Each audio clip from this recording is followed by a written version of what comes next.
G'day guys, Mr. Bennett here. Today we're going to be looking at exercise 4b and the concepts behind that. So I'm just going to do one of the questions, just a range of questions from the exercise for you. Keeping in mind all of the stuff is connected, so it's just providing these things in different formats.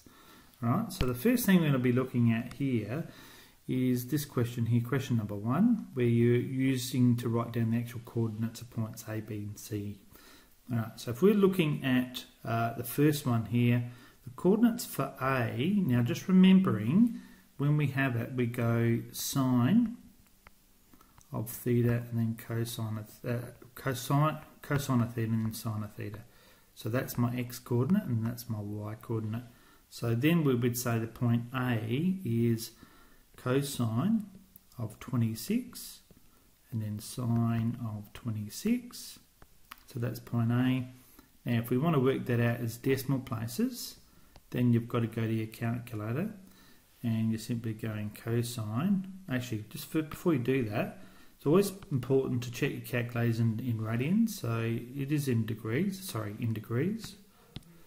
So that's what we're going to do there. So the first one is cosine of 26 and that's actually equal to, now we're going to go to 4 decimal places, so it's 0.8988. Alright, so 0.8988, 0.8988, and I have to do the same thing for the y coordinate. So then that's simply going to be sine of 26, and then enter, and that's going to be 0.4384. Okay, so 0.4384. So that's the 4 decimal places. Obviously, if I was doing point B, then that's going to be cosine of 146, sine of 146, and you do the same process. Alright, so that's all you're having to do there for the first question, and it's really just getting used to using your calculator. Now, keep in mind the next part, question 2, we're looking at using the unit circle. So the unit circle is a circle which has got a radius of 1, and when you go around the unit circle, we know the coordinates of these points here are simply 1, 0, 0, 1, negative 1, 0, and 0, negative 1. So we're going to answer these by using our unit circle. So cosine of that, anytime we're doing cosine, we're looking at the x coordinates. So when we're looking at A, that's going to be simply cosine of 0 is equal to 1. Sine of 0 degrees is equal to 0. Alright, so he's using that concept there. Obviously, doing something like B, cosine of 90, well, when you're looking at the 90 degrees, which is around to that point there, that's equal to 0, and sine of 90 is equal to 1. When you get down to something like E, cosine of negative 90 degrees, alright? So what it means, cosine of negative 90, it means going from our starting position and go negative 90 that way. So cosine of negative 90 is equal to really 270 degrees. So when we start looking at something like that, then we know the answer there is going to be 0 sine of negative 90 degrees, that's equal to negative 1. Get the idea? Just do the last one there. If you're looking at cosine of 450, right, so if you think of 450 and you take 360 away from that, that's going to leave you with 90. So when we're looking at that scenario, then we're looking at our circle. What's actually happening is this thing's going around one full circle and then it's going back to that point there. So really, 450 is the same as 90, so that would be 0 sine of 450 is equal to 1. Now, keeping the nature of a sine rule, Okay, remember our sine rule is simply a curve that goes like this. Right, and every time it does that, it's basically 360, 720, if it's just a normal sine x curve. So what we're doing here, as we did before, is we're saying when is it equal to 1? Okay, those points there, because that's the maximum point it's going to be. So that point there is in fact 90. That point there is in fact 450. Hopefully that makes sense. So keep in mind, as I was saying before, all of this stuff is the same stuff. It's not anything different. Now, I want to use the concept of the unit circle just to introduce another bit here, another bit of theory. So we know a unit circle is a circle which is in fact got a radius 1, and that looks like a dodgy circle. Alright, so if we're doing a right angle triangle, what we're saying is the x coordinate is in fact cosine of theta, and the y coordinate is sine theta.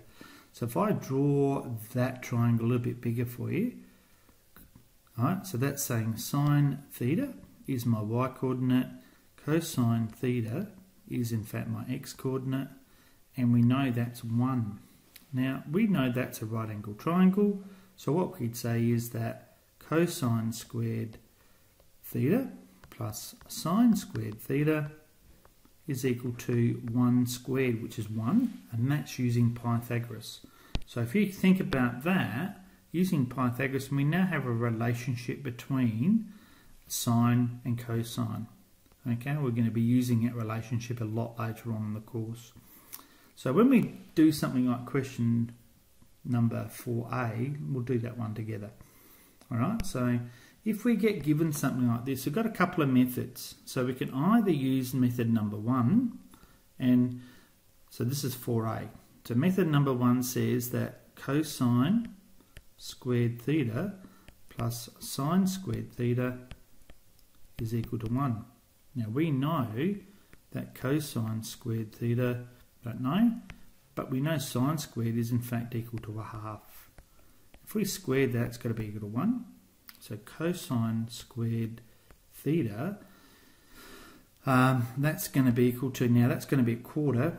Now when we'll just add it on first up. Add 1/4 equals 1.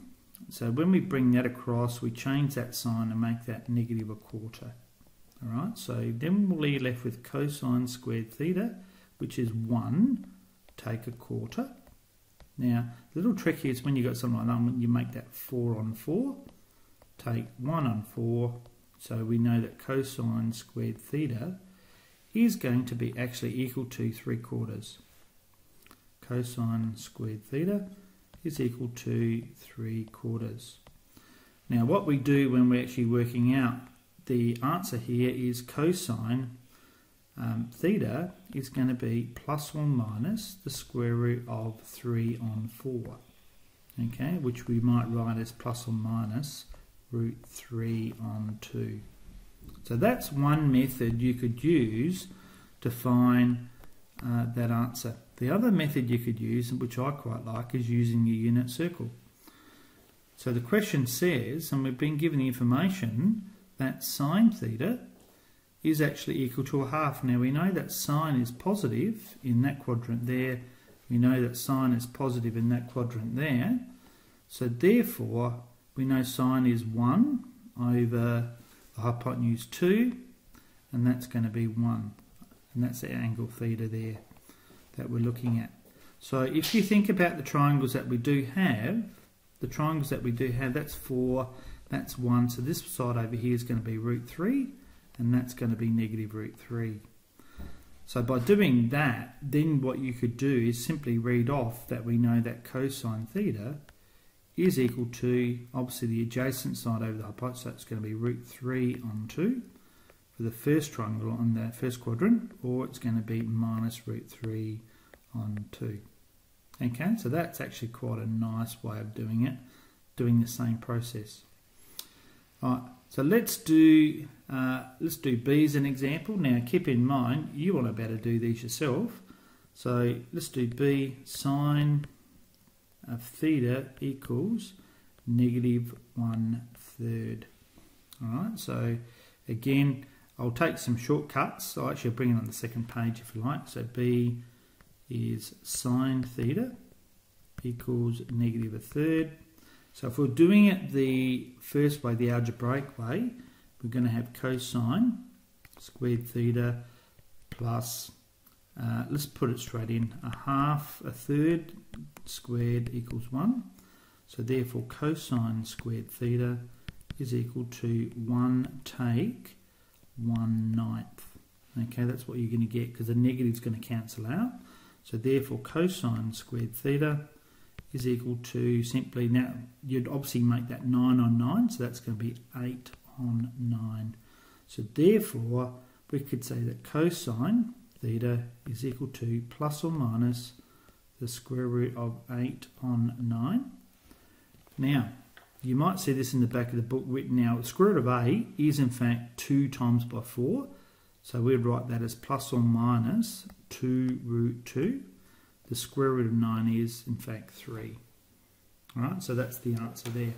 Now if I was doing it the second method using my quadrants, and what I know about this is I know that sine is negative over here and sine is negative there.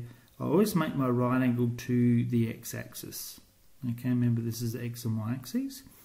So I know sine is in fact going to be my hypotenuse is 3.